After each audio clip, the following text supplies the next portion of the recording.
Corey, what's the difference between postseason games and regular season games? If you don't win, you go home. No, I mean, it's maybe just, turn over more rocks, from a coach's standpoint. A little bit longer hours, just making sure that you sort through everything, right? So from a player's standpoint, I think just, we try to push that mentality throughout the year.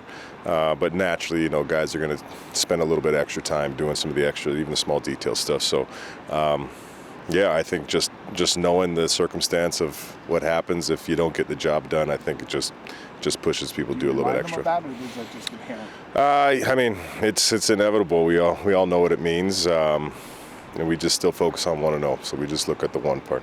Can you speak to the confidence level of this team right now? Yeah, I think the confidence is high and the belief in each other. We spoke about that today. It's one thing to just have the belief, that the actions, the words, everything in between has to equal the attitude, to eventually equal the outcome that we want. So far the proof is what it's been for us. We just got to continue to push through and find ways to get better each day. Why is it going to be tough to go into Winnipeg and get the win? It's going to be loud for sure. Certainly, that's also another thing we talk about. We've got unbelievable amount of respect for that team and what they've been able to accomplish with a lot of their core players there, coaching staff, and they've earned that. But we're going to have to go into their house. It's going to be a hostile environment. What a time.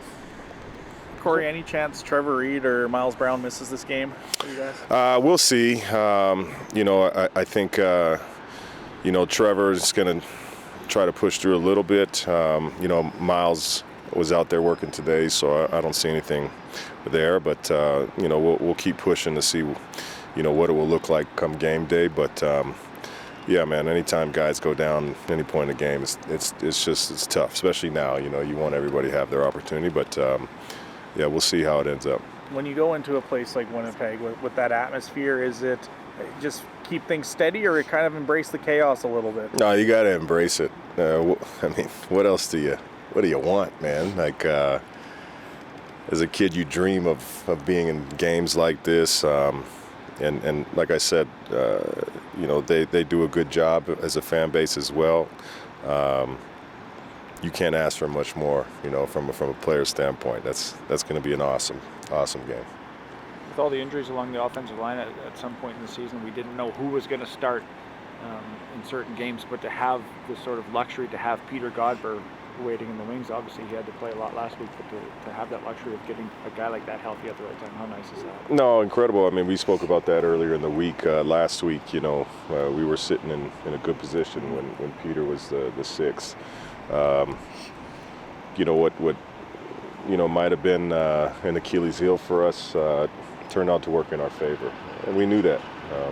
Just happy we got ourselves to the point now where we have enough guys who've had the experience in playing at this level. We're not. The list is long now that we feel comfortable and confident putting people in there. Tate said there was a conversation that he and Ferland had about switching sides and who was going to play left and who was going to play right. Were you involved in that at all? No, man. Yeah. I wasn't. I put full trust into Ed and Mueller and AV, all those guys on the offensive side. Specifically as it comes to that position, we've been very open. I think Logan can play all 5 positions. Obviously, my experience with Tate, knowing he can play right and left. Naturally, I think he's a left, to be honest with you. So, again, versatility, it's good to have. How would you describe sort of the C.J. Rivas, Roland Milligan dynamic? They seem to feed off each other quite a bit. Yeah, I think from an energy standpoint, Reeve kind of sets the tone and gets everybody going, and playmaking ability. They both have unbelievable seasons, and I think just in general the DB room, tight-knit group. One guy makes a play, everybody's looking to make theirs to get in on the party. So it's awesome to see, but yeah, happy those two guys are definitely a part of it. Do you look at CJ's position as basically a DB, even though he's technically your formally titled a linebacker? Yeah, no, I mean, he's sitting in there with all the DB meetings. I mean, he's a DB first. You know, in our defense, that position, you know, you got to be able to do a little bit of everything, and he's proven to do that. Again, outstanding year, and, you know, I know he's just itching to keep doing what he's been doing. But yeah, it's a luxury to have a guy like that as well at that position. Coach, what makes Caleb Saunders successful? Man, I mean, he blue collar. He gonna work his tail off. You can give him one snap, it's gonna be awesome. You can give him 40, and then dang near 40 of them are gonna be just as awesome. He's hard to block. He's quick as a cat. I mean, he chased down Vernon for a sack.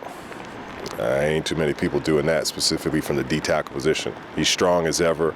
I think he thrives in weather like this. You know, there's not too many situations you can put him in that he's not going to be able to make the play, do his job. So you love guys that can just focus in and lock in on doing their job, and he's one of those. When he caught VA for that sack, he said it was less about his speed and more about his want to. What does that say? Yeah, well, that speaks to him, but you got to give credit to his speed a little bit.